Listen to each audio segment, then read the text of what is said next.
One way to dress up the look of a simple project like this tray and strengthen the joinery is to use dovetail keys.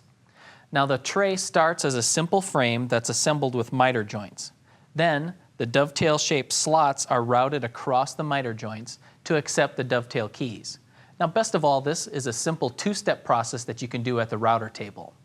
The first step is to route those slots, and to do that you need a way to hold the tray at a 45-degree angle. And to do that, I've made a simple cradle like this. Now the cradle has two parts. There's a base that has a V-shaped groove in it, and that holds the tray in the correct position, like that. The second part of the cradle is a runner that fits into a shallow dado in the base.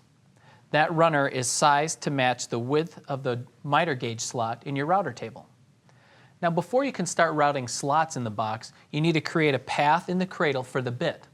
That's because the dovetail bit needs to be raised high enough to cut into the corner of the box. This exposes the shank of the bit where it won't cut.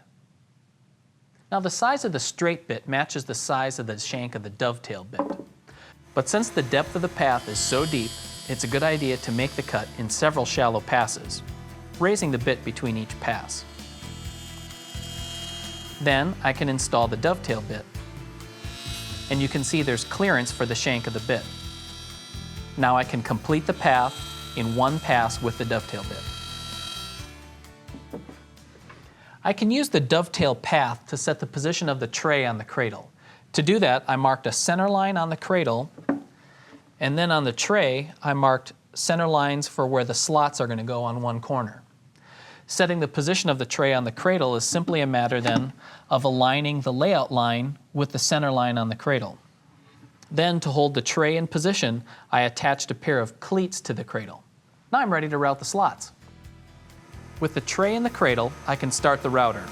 Then slowly push the cradle across the bit. Once the first slot is complete, you can rotate the tray to the next corner to route the next slot.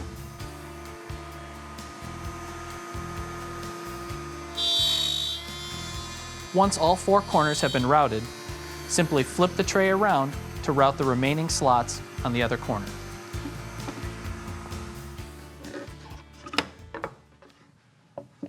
Once all the slots have been routed, it's time to make the keys. To make the keys that fit into the dovetail slots, I'm going to use the same dovetail bit, but instead of routing a slot, I'm going to use it to route the profile on the keys. Now those keys end up being pretty small, so I'm going to shape them on a larger, extra wide blank. This way I can also cut a key profile on each edge of the blank. I also made the keys out of a contrasting wood so that they'll stand out on this tray. The first thing to do is to set the bit height. Now I'm going to set the dovetail bit so that it's a 1/16 of an inch higher than the depth of the slot. Then I can set the fence to determine the width of the key. Now I'm going to set the fence so that only a portion of the bit is exposed. That way I can make cuts on a test piece and sneak up on a perfect fit. To route the dovetail keys, hold the blank on edge and route the profile on one side. Then flip the blank around and make a second pass on the other side. Well, let's see how it fits.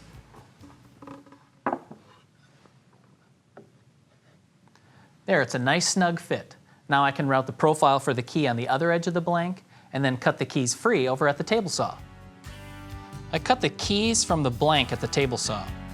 I set the rip fence so that the blade cuts right at the shoulder of the keys and so that the key falls to the outside of the blade.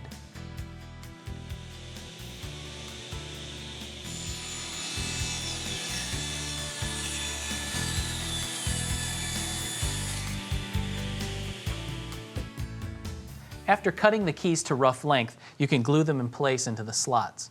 Then with a handsaw, you can rough cut them and then come back with a sanding block and sand them flush with the sides of the tray.